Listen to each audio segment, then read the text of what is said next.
اتقل نجاره. احنا بنأكد يا جماعه عشان الاسعار اللي هتسمعوها اقل من اسعار السوق بكتير جدا. غرفه نوم زي دي بتتباع ب 58 و65 وبتتباع بارقام غاليه جدا.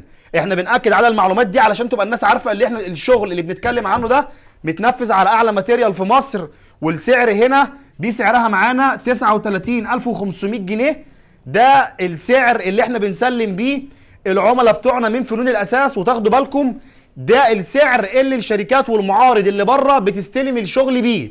طيب هنا عندنا الضرفتين دول الدريسنج اللي في النص، تحت هنا في درجين، تمام.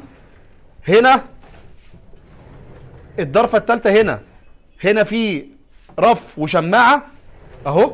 طبعا ده معمول ازاز فاميه، وطبعا متاح نعدل في الالوان زي ما احنا عايزين، ما عندناش اي مشكله، لان بفضل الله الشغل ده كله بيتصنع تحت ايدينا. دي التسريحه بتاعتنا، طبعا تحت كل الكلام ده مضيء. هنا اهو، هنا ده المرايه معموله ليد، ده البنكيت بتاعها برضو في الكرفات اللي تحت دي.